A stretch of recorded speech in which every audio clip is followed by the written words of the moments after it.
Hello, it's Nikki. How are you doing? I have a money chat for you today. And today I'm talking around the conversation of free work.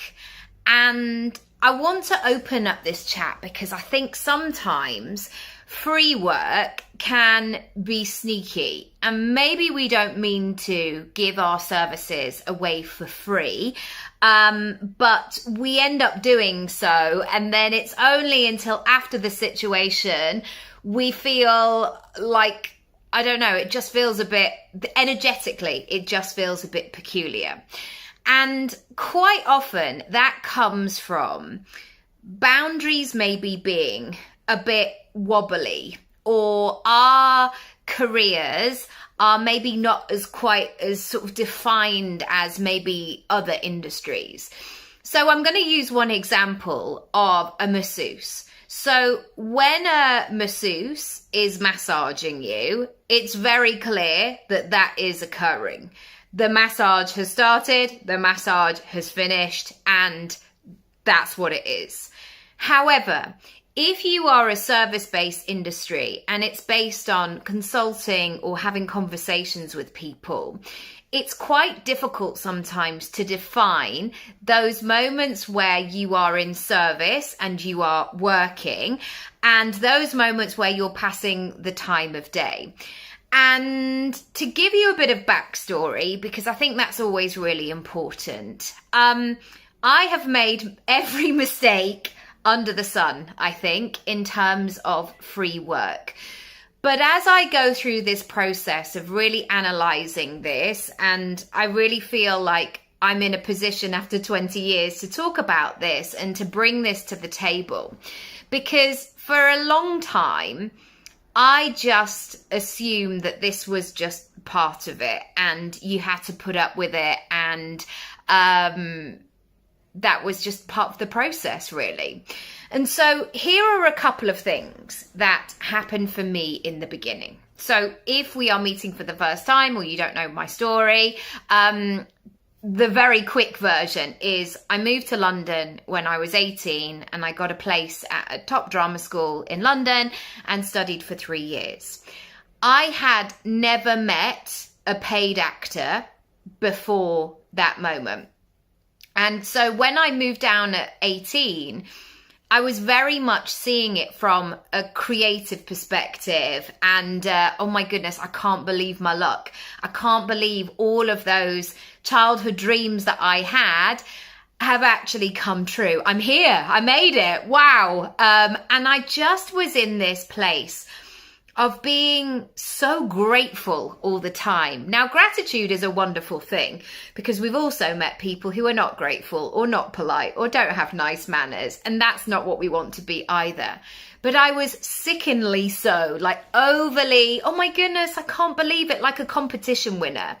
And the thing is, I didn't win a competition. I won a place because I worked hard for it, and I studied and I did what was required, and I was one of the best to deserve a place. And again, I feel really awkward saying that, but it's true. You have, I think it's a 1 in 1,000 chance of being able to get in, or 1 in 100, something like that. Maybe it's even less. Forget I said any stats. It's a high percentage anyway, or a small percentage rather, of you getting in.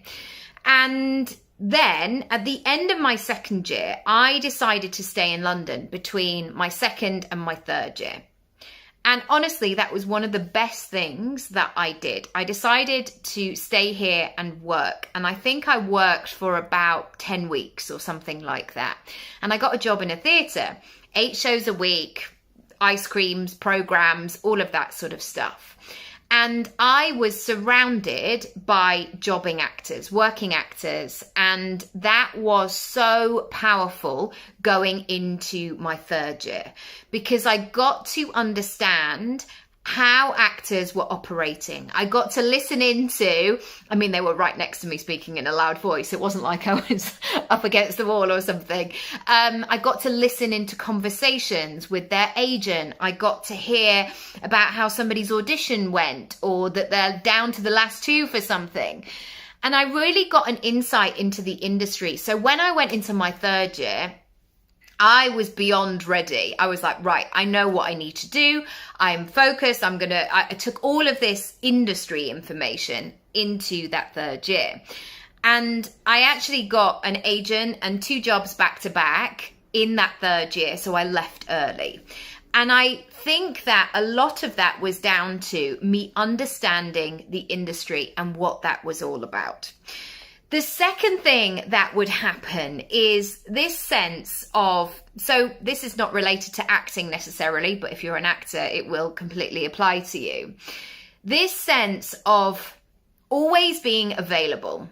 And always being available, you never know what's around the corner. You should get yourself out there. You never know who you're going to meet.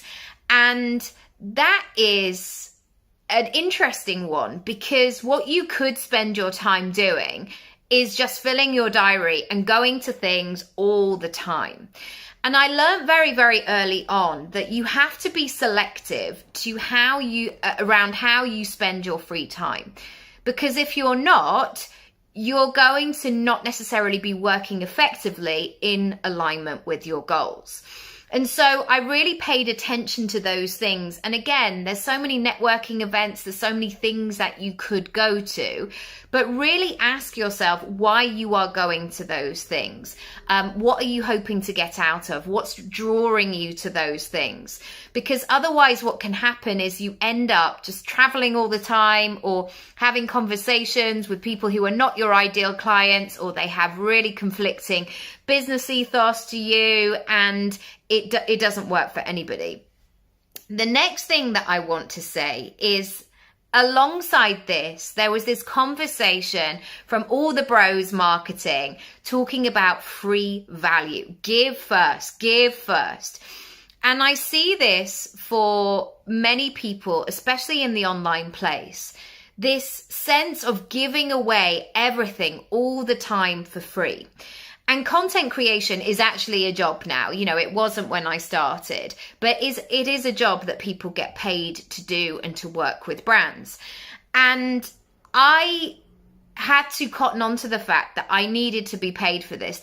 Wasn't an expensive hobby. This wasn't like a nice to do, or she's got an afternoon to herself, so she thought she'd make a nice little workshop for people. This was proper money. This was like moving house money. This was having 2 small children money. This wasn't like a hobby business.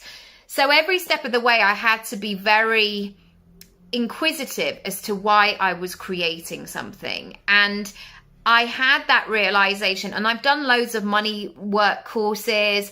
I'm in a mastermind at the moment, which has brought up a lot of money conversations. And I'm just very aware of it. You know, money in some senses is not spoken about at all, but then it's kind of sneaky in another way, where it comes up and you're like, oh, I didn't realize I was doing that, but I absolutely am. And now I'm going to stop because it doesn't work for me. So let's move on to your services and how you might accidentally be giving them away for free. The first one is, I am sure you are a lovely, kind, engaging, relatable, brilliant person. I was going to say if there's another thing, but like, you're all of those things.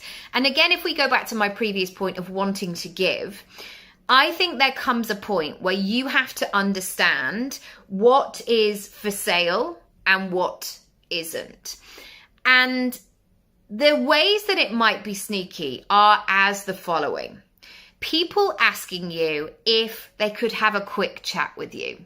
Can I just borrow you a minute? Have you got 5 minutes? Can I take you for a coffee? And I don't want to give you a binary like this is what you always should do, but it's just something to be aware of. Because what sometimes somebody might mean by saying, can I just have a quick chat with you, is half an hour of your time that would usually be paid for by another client, or just time for yourself, you know, downtime for you. But they phrased it in such a way that you think it's just a quick chat, so you're not technically working, whereas what you are actually doing is doing that. So be really mindful about your time.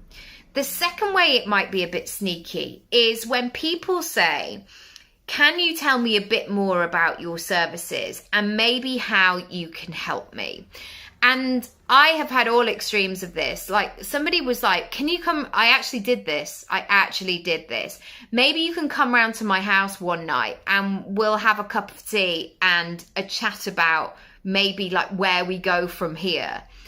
And I had to stop and say, no, that's working, but without getting paid.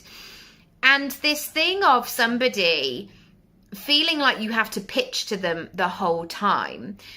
I mean, you could very much go into that place of like, but why? Why do I have to pitch to you? Or, you know, it just feels a bit funky. But I'm always like looking for that positive within that conversation. And if somebody is constantly saying, can you explain a bit more about what you do? Can you explain a bit more about how you can help me? What are the kinds of services that you have available? For me, that was an indication that my website was not clear.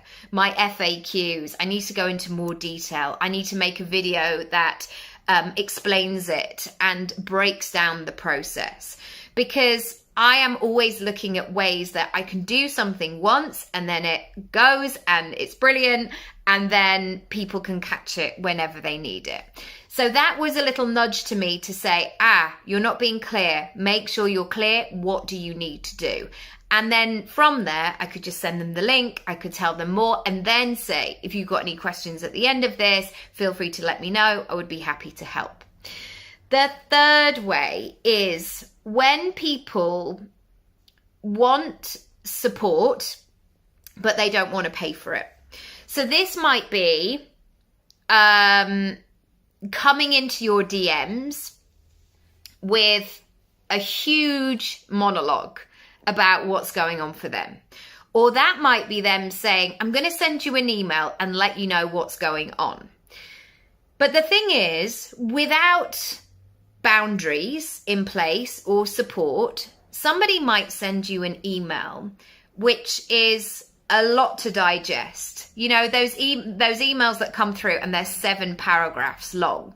Not only does that take your time to read and go through, I am sure that you will be already coming up with answers or solutions or things like that. And then you're going to have to go back to them, which again is their time, your time rather. And yes, part of that is very much, you know, marketing your services or building up to that point of doing a proposal. But sometimes people have no intention of buying, of purchasing, and they simply just want a bit of free advice. And so on their terms, on their time, they can regurgitate all of this stuff that's going on. And in turn, just because it's a little email, they can get all of your support, resources, time in their reply. And then what might happen is this, and this hasn't happened often, but it has happened in the past. You never hear from them again. It's almost like somebody coming around, it's like the tiger who came for tea, coming around to your house, eating everything that you've got and then leaving without a trace. And you know, just in case he came back, he never did. That's what they say on the last page, don't they? So hopefully those have really helped you to come up with some awareness around maybe what's going up for you. Now, in terms of extra support here, in my Create Your Income Pie, I teach you how to create a pricing menu. And yes, it starts from free. And I think this is the thing sometimes where people don't know how to discount, or they don't know what they're selling, or they don't know how their packages align and like fall in with all of the other things. So Create Your Income Pie is a really great one to get started and really think about how you can price and package with integrity, but also meet your money goals. Thank you so much for watching. Do follow along. Do share it with somebody if you want to continue the conversation. Also, do let me know what you're going to do now that you've watched this. I would love to hear, as always, and I'll see you next time.